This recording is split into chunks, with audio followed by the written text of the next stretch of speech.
Continuamos aquí en este espacio de Mujeres en Dinámica. Se extiende, señores, la petición de estudiantes y ya suman más de 50 universidades en Estados Unidos y esta antorcha, seguro, se enciende vertiginosamente justo en apoyo a Palestina y ya trasciende las fronteras de Estados Unidos. Un poquito para conocer la dinámica de qué está pasando, cuál es la importancia de este despertar, sobre todo en las universidades. Me acompaña el día de hoy justamente para comprender la importancia y cuál es la situación. Vamos a dar, como ya dije en principio, las bienvenidas al periodista, al profesor de Universidad CUNY aquí en Nueva York y maestría y doctorado en ciencias políticas, mi amigo muy personal, Fernando Aquino. Bienvenido, Fernando, buenas noches, buenos días, buenas tardes, Fernando.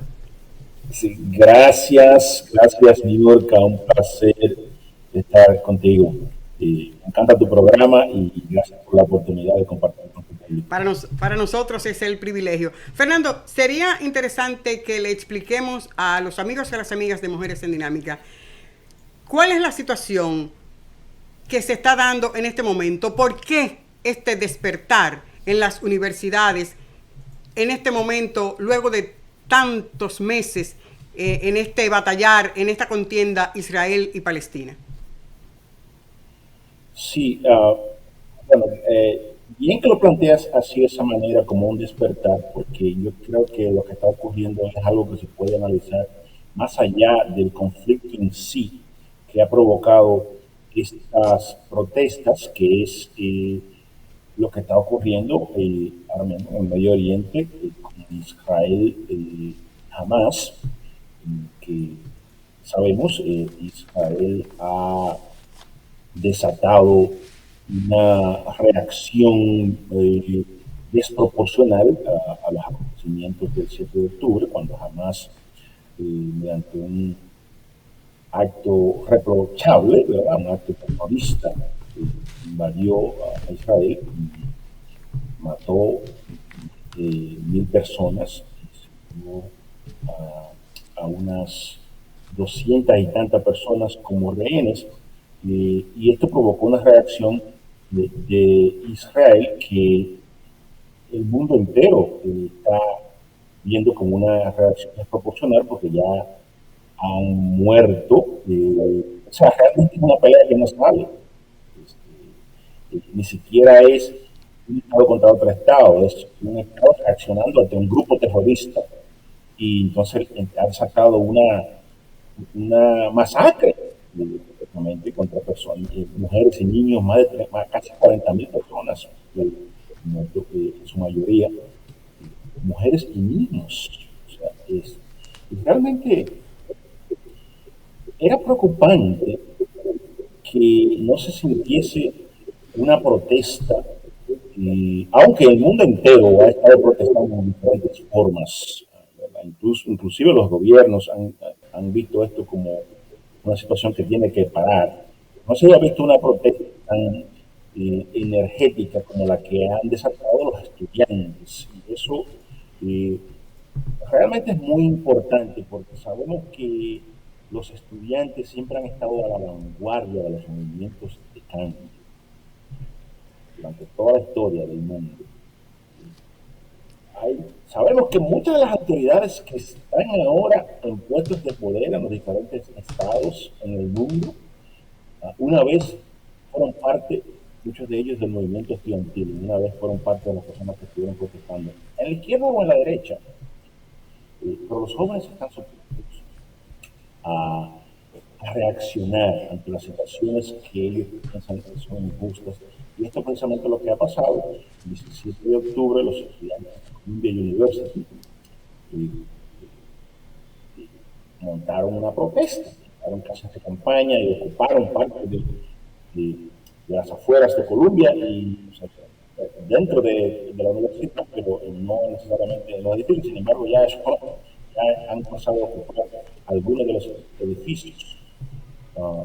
Y esto ha provocado un contagio que se ha extendido a través de todos los Estados Unidos.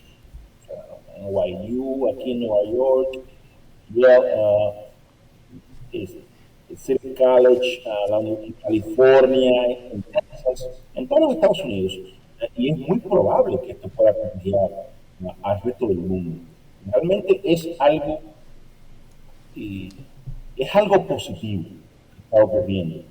Sabemos que cuando los poderes establecidos no pueden dar respuesta a situaciones en las que grupos extremistas están tratando de aniquilarse uno con otro, porque lo que está ocurriendo en Israel es entre extremistas.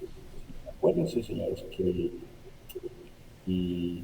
el último esfuerzo que se hizo para traer la paz entre Palestina e Israel fue durante el mandato de Yitzhak Rabin, ¿verdad?, que era el primer ministro de Israel, y Yasser Arafat, que aún estaba vivo, mediante el acuerdo de Oslo, firmaron la paz. ¿Y qué pasó? Eso fue en el 1994. En el 95 de Israel mataron al primer ministro, mataron a Rabin, porque en Israel hay extremistas que parece son los que están gobernando ahora con Netanyahu. El que ha usado esta, parece prácticamente una excusa lo que ha usado, que fue un hecho realmente muy real, muy violento, pero que le ha servido a él para entonces esta Hablemos, matanza. hablemos un poquito, Fernando, entonces contextualizándolo de cómo debe manejarse o la primera enmienda sobre la libertad de expresión visto aquí en el ámbito universitario, sobre todo en las universidades privadas que son las que han dado el pie, ¿no?, para que otros se sumen, otras entidades, profesores en el mundo. Tenemos reportes de que en España, en Francia, en Alemania, Berlín, se han hecho eco, incluso en Gaza, se han hecho eco de estas propuestas, de estas peticiones de parte de los estudiantes aquí en Estados Unidos. ¿Cómo tú valoras eso, el asunto de cómo tú entiendes que ha asumido o han asumido las universidades este mandato que les permite justamente expresarse tal como lo entienden pertinente los muchachos, independientemente de que sean universidades privadas? Mira, muchas personas se han ido por el lado de la primera enmienda, lo cual ha sido realmente la primera enmienda, ha sido la niña única de los Estados Unidos, lo cual no ha evitado que los Estados Unidos reprima los movimientos de protestas históricamente. Sin embargo, sí, la primera enmienda es una enmienda de lujo que le permite a la sociedad norteamericana el derecho a protestar, el derecho a reaccionar, el derecho a reunirse, el derecho a hablar. Sin embargo, no es ilimitada. La primera enmienda no es ilimitada. Pero yo creo que esto vamos a hacer la primera enmienda, porque es que cuando un pueblo decide protestar, realmente no se para a pensar de que hay primera enmienda o no hay primera enmienda. La protesta siempre ha sido un elemento de tanta importancia para traer cambios a los países cuando los poderes establecidos, bueno, si son establecidos porque están cómodos en la posición, no pueden traer esos cambios. Si no fuera por las protestas, todavía tuviéramos el apartheid en South Africa, o todavía tuviéramos aquí la segregación racial en las escuelas, si no fuera por las protestas. Entonces, las protestas sí es importante que se respete la primera enmienda y el derecho a protestar de la gente, pero yo pienso que la gente, si le coartan el derecho a protestar, va a protestar de todas maneras. Y eso incluso puede resultar peor para las autoridades. Por eso se está aconsejando a los gobiernos locales y los gobiernos estatales que traten de no interferir, y a los presidentes de universidades que traten de no llevar a las fuerzas policiales a los campus universitarios, porque eso puede escalar, ¿verdad?, la reacción, y puede convertir esto en una situación violenta, aunque también hay que respetar el derecho que tienen todos los estudiantes. Acuérdense que los derechos están están de una y otra parte. O sea, los que tienen derecho a protestar, por un lado, y también los que tienen derecho a no protestar, por el otro lado. O sea, entonces tiene que existir ese balance, y es importante que los gobiernos locales traten de manejarse con mucha cautela para que no haya una escalada violenta en esta situación que estamos viendo, porque se supone que esto va a seguir hasta que siga el conflicto eh, el conflicto actual, ¿verdad? Que ha desatado esta masacre que está llevando a cabo el señor Netanyahu, que es un extremista en Israel. Sobre todo con la protesta de los jóvenes estudiantes de las universidades aquí. Hemos escuchado mucho el término antisemita. ¿Podríamos describir para los amigos y las amigas en qué consiste ese término? Ese término, el semitismo, es asociado con la religión judía, ¿verdad? Entonces, si tú estás rechazando a los judíos por ser judíos, entonces tú eres un antisemita. Y es algo muy importante porque mucha gente quizás eh, lo puede tomar eh, de una manera alegre, ¿verdad? O sea, no se trata de que esto sea inventado en el vacío, sino que en el mundo ha existido un movimiento antisemita. Entonces, realmente hay que tener mucho cuidado para no caer en eso. Sin embargo, lo que está ocurriendo con las protestas de los estudiantes no es antisemitismo, porque no se está protestando contra los judíos, no se está diciendo los judíos tienen que desaparecer del mapa, no, nada por el estilo. Lo que se está diciendo es que esta masacre que está haciendo el presidente, primer ministro extremista, es un extremista, el señor Netanyahu, que de hecho la Corte eh, Criminal Internacional está ahora mismo evaluando la posibilidad de emitir una orden de arresto contra Netanyahu por los crímenes de guerra que ha cometido, ¿verdad? ¿Crees, Fernando, que se puede hacer tangible, que eso será posible? Creo que sí, porque acuérdate que no es que lo van a ir a buscar preso a Israel. Por lo menos Acuérdate que decirlo. hay una orden de arresto contra Putin por los crímenes de guerra que Putin ha cometido en Ucrania.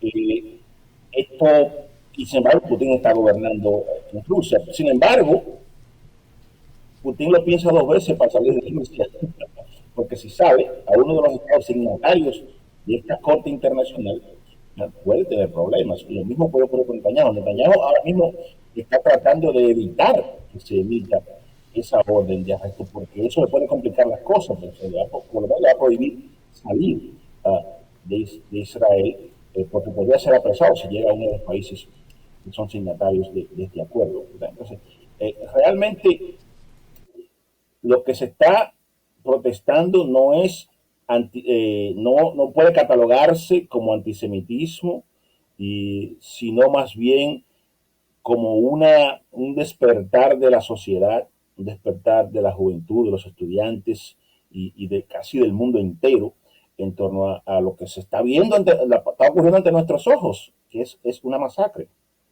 básicamente.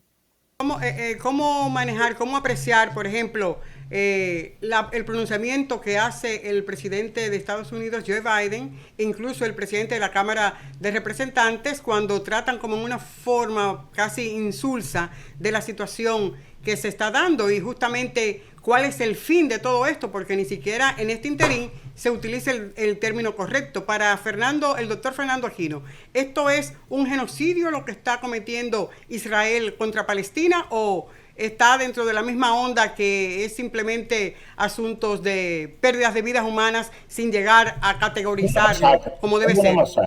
Una masacre. Es una masacre, definitivamente.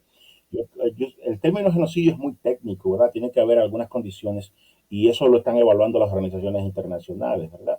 Se está provocando una hambruna y eso es parte de las cosas que se toman en cuenta para determinar si algo es es un genocidio o no. Pues definitivamente es una masacre. O sea, esto no es una guerra, señora, entre dos partes que están tirándose unos con otros. Una masacre. Entonces, el presidente Biden está en una situación muy difícil en cuanto a esto, porque ha habido una reacción muy fuerte en muchos de sus constituyentes.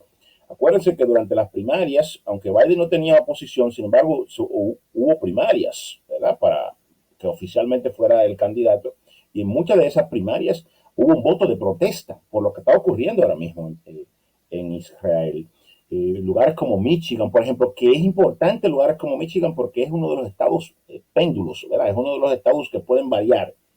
Hubo un voto importante de protesta dentro de la primaria demócrata. O sea, estamos hablando de lugares que las elecciones se pueden decidir por 10 o 15 mil votos. Y cuando tú hablas de que más de 100 mil personas votaron en protesta, esto puede tener una gran incidencia en las elecciones. Sin embargo, yo pienso que es importante aclarar que si Biden está en una situación, en una encrucijada entre la espada y la pared, porque acuérdense, señores, que Israel es prácticamente un estado norteamericano, ¿ok? Lo único que le falta es estar dentro aquí de la Unión. Pero Israel es una creación norteamericana y representa los intereses norteamericanos. Entonces, es muy, o sea, realmente los Estados Unidos tienen que defender a Israel estratégicamente en términos geopolíticos. Sí, Biden ha tratado de mitigar, ¿verdad?, el impacto que todo esto ha tenido, tratando de decirle a Netanyahu que hay que hacer un cese al fuego, etcétera. Sin embargo, eso mucha gente no lo cree porque la gente piensa que los Estados Unidos tienen que tener algún tipo de poder en cuanto a lo que se decide en Israel. Sin embargo, es importante destacar que si Biden está en esta situación, yo creo que en caso hipotético de que Trump llegara a ser presidente, va a ser mucho peor. ¿Por qué? Porque acuérdense, señores, que Trump es una persona que muchas veces no guarda las apariencias. Y acuérdense que cuando era presidente cometió una tremenda imprudencia con relación a este conflicto, que fue que declaró la ciudad de Jerusalén como la capital judía. O sea, realmente echándole leña a un fuego que tiene décadas y décadas en el que todo el mundo se ha puesto de acuerdo en que Jerusalén iba a ser un terreno neutro, ¿verdad? En que todos los acuerdos que se hacen, que se saca ese mapa, ¿verdad? Para dejar a Jerusalén como un terreno neutro. Sin embargo, Trump desafió todo eso y dijo, no, esa es la capital de Israel. Y mandó un embajador, creó una embajada, etc. O sea, que si Trump llega a ser presidente, en caso hipotético de que llegue a ser presidente, esta situación se agravaría, sería mucho peor. Y es importante que se entienda esto, porque muchos de los que están protestando ni siquiera entienden eso. O sea, que sería mucho peor. Las protestas, viéndolas en el contexto de que la juventud ha despertado, que la juventud tiene que despertar, porque sobre todo en las universidades, señores. ¿A qué vamos a las universidades? Por cierto, yo doy clases en Lehman College, es en Lehman College que doy clases, o sea, que es en CUNY, pero ahí que estoy dando clases hace varios años. A las universidades se va a aprender a pensar críticamente, critical thinking. A eso que usted va a la universidad. Y no estoy hablando que sea de derecha o de izquierda, sino que usted aprenda a pensar y usted aprenda a reaccionar ante las cosas. Entonces es importante que la gente reaccione, porque si se le dejamos a los poderes establecidos, pues no van a buscar una solución satisfactoria tan pronto como nosotros la quisiéramos. Así que yo pienso que en ese contexto es importante que exista esta protesta, que la gente despierte. No veíamos una protesta así desde antes de la pandemia, y eso da esperanza de que la juventud está pensando críticamente. Sin embargo, esto no quiere decir que haya que apoyar, ponerse detrás de ninguna bandera, porque como dije anteriormente, esto es una guerra, o sea, es un conflicto entre extremistas de ambos lados. Okay. Dentro del mismo Israel hay muchísimas, bueno, Bernie Sanders, que es judío. Ahora, Fernando, 75 años esperando hacerte cargo de lo que se supone que es tuyo legalmente, porque la ONU así lo establece, cuando entonces un país lo ha tomado y cada cierto tiempo se inventa algunas cosas y va acumulando más terreno. Eso no es tampoco, eso no es ser hipócrita. La comunidad internacional no es hipócrita al no definir y finiquitar ese asunto entre Israel y Palestina de hace más de cerca de 75 años. Claro que es hipócrita la comunidad internacional, claro que es hipócrita. Pero hay que destacar algunos esfuerzos que se han hecho, como el que mencioné, el acuerdo de Oslo del 1994, que fue un acuerdo serio, realmente firmado entre Arafat y el primer ministro, que era el líder del PLO, de la Organización Palestina, y el primer ministro israelí. Entonces, los extremistas de Israel matan al primer ministro. Pero también hay grupos del otro lado que son radicales, que no quieren paz, porque son los radicales de ambos lados lo que quieren es exterminio, no quieren que el otro lado no exista, y eso es inaceptable. Hay que buscar una solución negociada para que estos países, estos estados puedan coexistir, pero sí definitivamente que ha habido una gran responsabilidad de la comunidad internacional y también de la misma comunidad que rodea a esos países, que no han tenido una posición más firme en cuanto a resolver este problema para que estos dos estados puedan coexistir pacíficamente. ¿Tú entiendes, Fernando Aquino, doctor Fernando Aquino, entiende, por ejemplo, que el alcance a nivel interno, a nivel internacional, ha de cambiar, como decías en principio, la política? Porque hay un nuevo panorama. Es decir, ya uno cambió. que... Ya cambió. Ya cambió.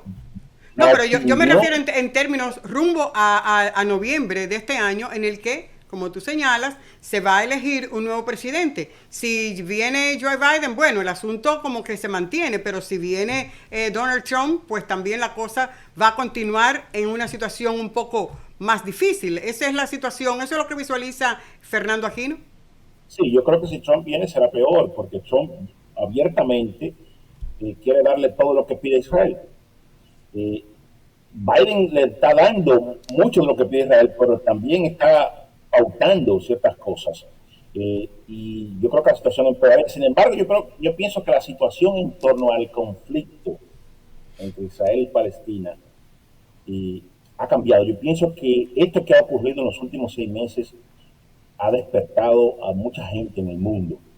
Y yo pienso que en lo adelante hay una oportunidad para que cuando personas más mesuradas lleguen al poder, porque acuérdate que Netanyahu tiene una gran oposición en el mismo Israel.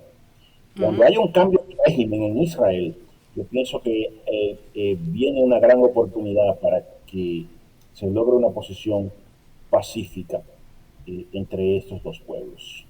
Entonces, podríamos, doctor Aquino, podríamos posicionar a la juventud como el elemento principal en esta no revuelta, sino en este espacio de solidaridad, entendiendo que justamente el mundo está sufriendo, hay gente muriendo, niños, mujeres que están perdiendo la vida como en forma un poquito inexplicable y que la gente no dice nada. Entonces, históricamente, a lo largo del quehacer de la historia, los jóvenes han tenido un papel determinante y me gustaría también tener tu postura en el sentido de que, pero no cualquier juventud, sino esos jóvenes que son de clase media, media alta, que es lo que se está dando en este momento aquí. La juventud pensante que está en las universidades, y quizás no se pueda catalogar en términos de estatus financiero, ¿verdad? De clase. Vamos a decir que es la juventud pensante que está en las universidades, y eso es una gran cosa para la humanidad, porque uno a veces se desilusiona cuando ve que esa apatía que hay en la juventud, ¿verdad? Que la juventud como que prioriza más un teteo o una pérdida de tiempo que cosas que son realmente importantes para su calidad de vida y para sus vidas en sentido general.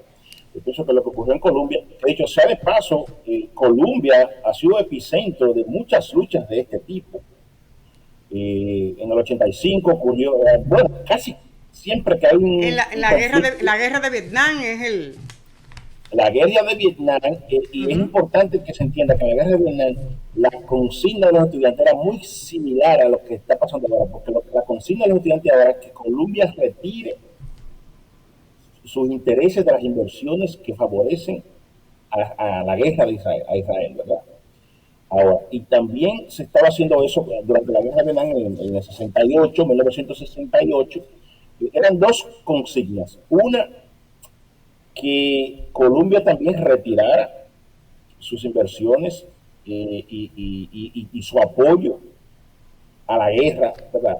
A las operaciones guerreristas de Estados Unidos en Vietnam. Y la otra era que Colombia reflexionara sobre el trato que le estaba dando a sus vecinos en Harlem, ¿sí? Y mucha gente se le ha olvidado eso. En el 68 ya eso era una consigna. ¿Sí? O sea que Colombia ha estado siempre a la vanguardia y ahora esto se ha extendido por todas las universidades y qué bueno que la juventud pensante está tomando la vanguardia de este movimiento y ojalá que todos los jóvenes del mundo puedan entender que ellos tienen una responsabilidad para construir una mejor sociedad. Fernando, sería interesante hacer un llamado, y sobre todo una voz con autoridad como es la del doctor Fernando Aquino, hacer un llamado, ¿por qué no?, a las autoridades, porque hemos visto que en algunas universidades se ha llamado la fuerza pública y en algunas entidades han actuado en una forma con mucha represión contra los estudiantes e incluso han utilizado armas de las armas eléctricas. Incluso aquí en Nueva York vimos cómo algunos agentes apresaron de una forma un poquito ruda a algunos de los estudiantes. Algún llamado en ese sentido, no solo para los estudiantes, para que el nivel de tolerancia y el de respeto no lo pierdan, sino también para que las autoridades entiendan justamente eso que tú dices, que estos muchachos jóvenes en esta generación están demandando este espacio de solidaridad para lo que se está dando en Palestina, aunque no lo quieren reconocer, que es esta masacre en la que se pierden vidas, jóvenes, madres, lamentablemente, no podríamos saber. Las autoridades tienen una situación bien difícil porque tampoco pueden dar la espalda a la seguridad en sentido general. O sea, las autoridades Eso. están ahí para proteger a los que están protestando y a los que no están protestando. Sabemos que en estas protestas muchas veces se infiltran personas o muchas veces hasta se infiltran personas que están tratando de provocar situaciones. ¿Okay? Eso yo te lo digo como dirigente estudiantil que fui en mi época de estudiante. Eso ocurría. Y yo me acuerdo una vez que fuimos a enterrar a un muchacho que lo había matado la policía. Y justamente cuando cruzamos frente al cuartel, a pesar de que le estábamos diciendo que lo que queríamos, ¿verdad? Que queríamos llegar al cementerio de una manera pacífica, hubo alguien que comenzó a tirar piedras para la policía, para dentro del cuartel. Imagínate lo que es el reperpero que se armó ahí, porque obviamente que fue una provocación de alguien. O sea que es una situación bien delicada. Las autoridades tienen que tener mucha cautela, cumplir con su responsabilidad de proteger al público y proteger la propiedad privada. Sin embargo, también tienen que tener mucha cautela porque pueden empeorar la situación. O sea, si hay un hecho de brutalidad policial excesiva, ahora mismo todas las cámaras están en todas partes, están activas. Yo pienso que eso puede escalar la situación y convertir esto en una protesta mucho más violenta de lo que amerita ser. Es importante que se siga protestando de manera pacífica y sabemos que estas situaciones hay muchas emociones envueltas de parte de los estudiantes y de parte de la policía que va a, a cubrir estos eventos, ¿verdad? Y que también tiene una situación de tensión sobre sí mismo. Así que yo creo que lo que debe permanecer, primar es la mesura y que ojalá que esto no conlleve a una situación de escalada violenta en el que este movimiento se convierta en otra cosa que es protestar contra la masacre que está llevando a cabo el régimen de Netanyahu en el territorio palestino. Fernando, en modo alguno podemos nosotros concluir. Sabemos que tienes compromiso luego concluido este espacio de Mujeres en Dinámica, pero no podemos lógicamente perder tu participación y preguntar. La República Dominicana y los dominicanos en el exterior vamos a acudir este próximo 19 justamente a una jornada electoral. ¿Cuál es el mensaje en el que vamos a elegir al presidente en la República Dominicana y los diputados que han de representar a los dominicanos que estamos en el exterior? ¿Cuál es ese mensaje y cuál es la valoración del doctor Fernando Aquino para los y las dominicanas que acudamos a ejercer este derecho, pero sobre todo, cuál es tu valoración en este interín, en lo que resta de este tiempo? Yo creo que los dominicanos del exterior han dado una demostración de civilismo y de progresismo, en el sentido de que quieren lo mejor para la República Dominicana y han ido logrando ciertas conquistas, entre ellas el voto desde aquí, desde el exterior, y yo pienso que deben tratar de utilizarlo al máximo. Ir a votar el 19. Sin embargo, ir a votar eh, con, con, con, un open mind, como dicen los americanos, ¿verdad? Con una mente abierta, no ir a votar porque usted cree que vaya a ganar, o ir a votar por el que sale más en la televisión o en las redes. Vaya a votar, vea, evalúe los candidatos y trate de darle un voto a una persona, aunque usted no crea que vaya a ganar, porque el voto no es solamente por el que va a ganar, sino el voto tiene que tener algún significado, porque la persona por la que usted vota, usted está empoderando a un movimiento que a lo mejor es un movimiento hasta más importante que cualquiera que vaya a gobernar ahora. Entonces, yo creo que la gente debe ir a votar, evaluar bien a los candidatos y pensar que los dominicanos del exterior todavía estamos luchando por el reconocimiento que merecemos, porque no nos reconocen en la justa dimensión que deben reconocer a los dominicanos del exterior, que somos el 20%, aproximadamente el 20% de la población dominicana, y que además son los dominicanos del exterior, el bloque, como bloque, que más aporta a la República Dominicana. Eso es innegable. Sin embargo,